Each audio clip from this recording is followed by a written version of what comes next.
Iran में जारी हलचल के बीच अमेरिकी राष्ट्रपति डोनाल्ड ट्रंप ने रूस के राष्ट्रपति पुतिन को फोन किया और दोनों ही नेताओं में करीब 1 घंटे तक की बातचीत हुई है और खुद ट्रंप ने इस बातचीत को बेहद पॉजिटिव बताया और कहा कि पुतिन ने मदद की पेशकश की है। हालांकि उन्होंने इससे ज्यादा कुछ नहीं कहा, लेकिन रूस की तरफ से जिस तरह की खबरें आ रही हैं वो सीधे सीधे मध्यस्थता के संकेत देती है। क्रेमलिन के सलाहकार के मुताबिक पुतिन ने जंग खत्म करने के कई सुझाव दिए और राजनीतिक कूटनीतिक हल पर जोर भी दिया।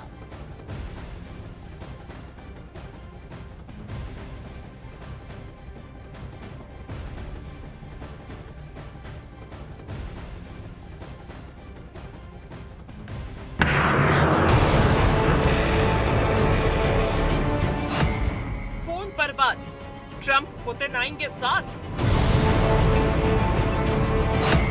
ईरान में प्रॉब्लम, पुतिन निकालेंगे सॉल्यूशन।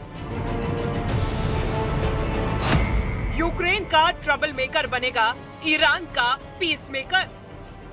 ईरान से जंग के बीच ट्रंप और पुतिन के बीच में फोन पर बात हुई। इस खबर ने दुनिया को चौंका दिया, क्योंकि अमेरिका और रूस के बीच 36 का आंकड़ा है। लेकिन जंग के 11वें दिन खबर आई कि ट्रंप और पुतिन के बीच फोन पर करीब 1 घंटे तक बात हुई, जिसमें यूक्रेन जंग के अलावा पश्चिम एशिया में बिगड़ते हालात पर भी बात हुई। बातचीत के बारे में खुद ट्रंप ने दुनिया को बताया। Very good call with President Putin. We had a lot of people on the line from our side, from his side. We were talking about Ukraine, which is just a never-ending fight, and Look, there's tremendous hatred between President Putin and President Zelensky. They can't seem to get it together. But I think it was a positive call on that subject. And we obviously talked then about the Middle East. And he wants to be helpful. I said, you could be more helpful by getting the Ukraine-Russia war over with. That would be more helpful. But we had a very good talk. Trump ने केवल Putin से बातचीत के बारे में ही नहीं बताया, बल्कि एक पत्रकार के सवाल के जवाब में ये भी कह दिया कि ईरान के साथ जंग जल्द खत्म हो सकती है। In Iran, you called it an excursion. You said it would be over soon. Are you thinking this week it will be over? No, Are you talking but soon. about days? I think soon. Okay, and with respect Very soon. Look. Trump ने ये तो कहा कि जंग जल्द खत्म होगी, लेकिन उन्होंने ये नहीं बताया कि कब और कैसे। यानी एक बार फिर दुनिया को कंफ्यूज कर दिया। वो अलग बात है कि पुतिन से उनकी बातचीत ने उम्मीद की किरण दिखाई, क्योंकि रूस और ईरान के रिश्ते अच्छे हैं, या यूं कहें कि बहुत अच्छे हैं। इसलिए पुतिन मदद कर सकते हैं। इस बारे में रूस की ओर से बयान आया, जिसमें बताया गया कि बातचीत के दौरान पुतिन ने ईरान और अमेरिका इजराइल के बीच चल रहे युद्ध को जल्द खत्म करने के लिए प्रस्ताव रखा। रूस का कहना है कि फोन कॉल अमेरिका की पहल पर हुई। रूसी समाचार एजेंसीज के मुताबिक पुतिन के कूटनीतिक सलाहकार यूरी उशाकोव ने बताया कि ट्रंप और पुतिन की बातचीत लगभग 1 घंटे तक चली। पिछले साल दिसंबर के बाद ट्रंप और पुतिन की ये पहली बातचीत है। दोनों नेताओं के बीच पिछले साल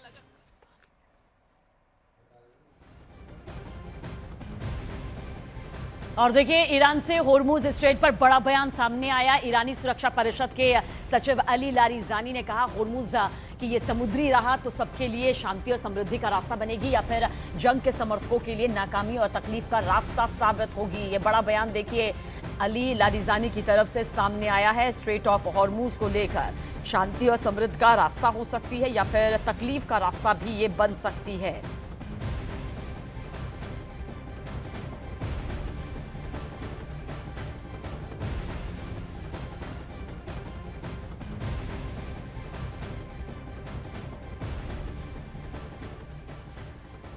और महायुद्ध के मैदान से बड़ी खबर आप तक पहुंचा दें। ईरान ने शाहिद ड्रोन से इराक में यूएस एयरबेस को निशाना बनाया। उत्तरी इराक में इरबिल शहर में यूएस का बेस मौजूद है और यहीं पर ड्रोन के जरिए ईरान ने ताबड़तोड़ हमला किया है।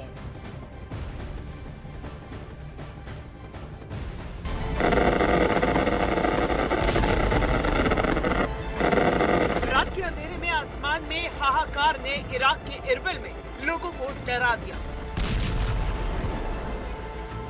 वहां इरबिल में इराक की वायुसेना ने एक के बाद एक कई ड्रोन्स हवा में उड़ाए, जिसकी वजह से आसमान में एक लड़ी सी बन गई। लगातार धमाकों की आवाज आई, जिससे इराक का इरबिल प्रांत थर्रा गया।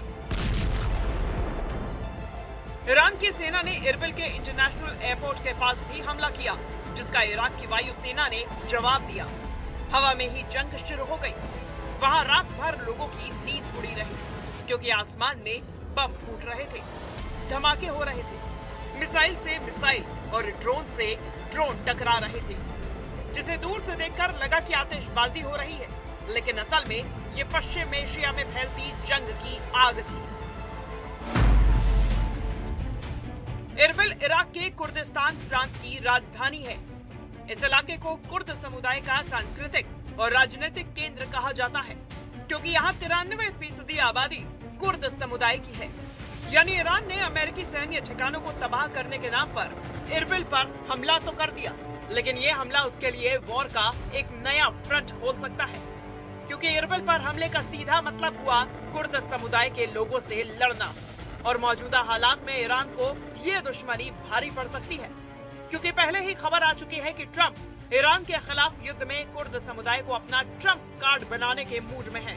यानी वो ईरान की दुखती रग पर हाथ रखने की तैयारी में है, क्योंकि इरबिल पर हमले से केवल इराक का नहीं बल्कि ईरान में रहने वाला कुर्द समुदाय भी भड़क सकता है, क्योंकि ईरान के कुर्द क्षेत्र समय समय पर सरकार विरोधी आंदोलनों का केंद्र बने रहे हैं। 2022 में जिस महसा अमीनी की मौत पर ईरान में भयंकर प्रदर्शन हुए थे, वो भी कुर्द समुदाय की ही थी।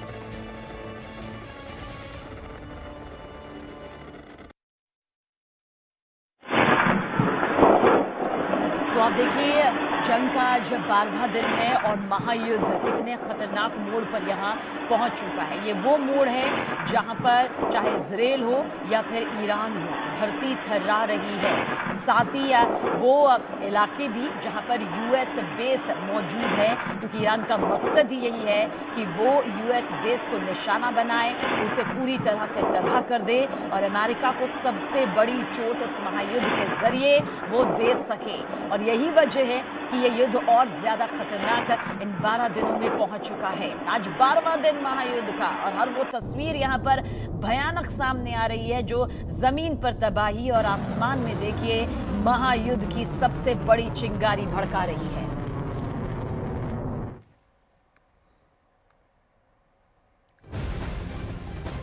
और ईरान जंग से जुड़ी इस वक्त की बड़ी खबर आप तक पहुंचा दे। रूसी राष्ट्रपति व्लादिमीर पुतिन ने ईरान के राष्ट्रपति मसूद पेजेश्कियन से फोन पर बात की।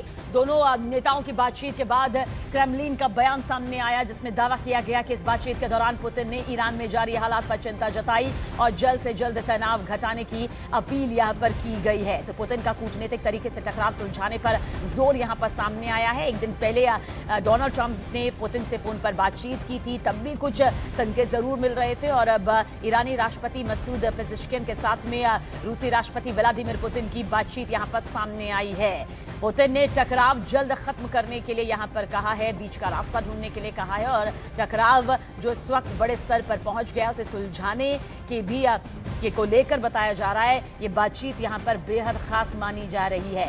पहले अमेरिकी राष्ट्रपति डोनाल्ड ट्रंप से बातचीत, हालांकि बहुत ज्यादा कुछ डोनाल्ड ट्रंप ने इस बातचीत के बारे में नहीं कहा, लेकिन ये संकेत जरूर मिले कि पुतिन के जरिए इस युद्ध को खत्म करने और बीच का रास्ता निकालने पर जोर दिया जा रहा है। एक मध्यस्थता की जो भूमिका सामने आती है वो इस वक्त रूसी राष्ट्रपति व्लादिमीर पुतिन के जरिए यकीनन, चाहे सीधे तौर पर ना सही, लेकिन एक वो जरिया है जो सामने आ रही है।